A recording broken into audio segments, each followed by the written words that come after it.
Work forces me to train my own replacement. So I do, with the same effort they put into hiring him. My first job out of high school was doing the landscaping for a posh hotel near my hometown. I loved the job, and the work was often demanding but rewarding nonetheless.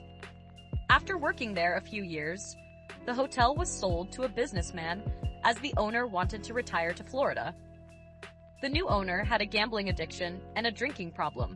He constantly drained funds from his businesses to support his vices, which showed in how quickly the hotel went from posh to the literal definition of a roach motel. I continued doing my job faithfully despite the rapid downturn in overall appearance. My paychecks were still nice, and I did not feel as many effects of the downturn as other departments. About 6 months into the new ownership, the owner introduced me to his nephew and said that he wanted me to train him to do my job so that I did not have to spend all day doing the landscaping for the property. The nephew seemed more concerned with playing Pokemon on his Gameboy than working. And even when I set him to simple tasks like raking leaves or watering flowers, I would often find him playing his Gameboy somewhere or sitting in the lounge drinking with his uncle. I constantly complained about him to the owner and told him that I had enough seniority in my position to search for and train a more suitable person to do the job. That was when the owner dropped the bombshell. His nephew was going to replace me in 6 months. He was only paying his nephew minimum wage, whereas I was getting nearly 3 times as much because of my seniority and how much the original owner loved me.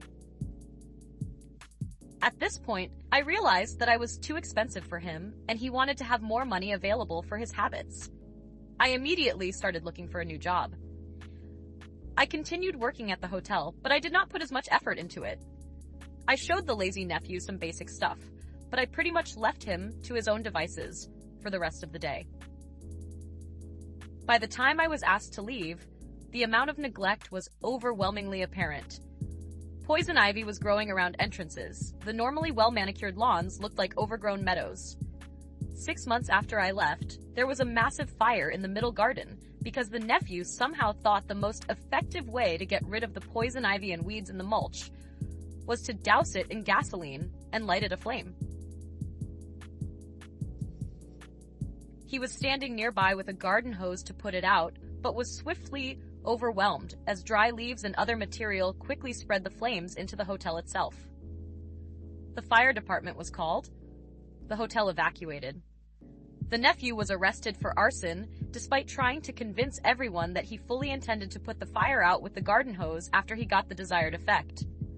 The owner was forced to sell the hotel and restaurant on the property to a franchise. He was eventually audited by the IRS and arrested for tax fraud. Today, the property is bustling again. The restaurant was bought by a Mexican restaurant franchise and does decent business.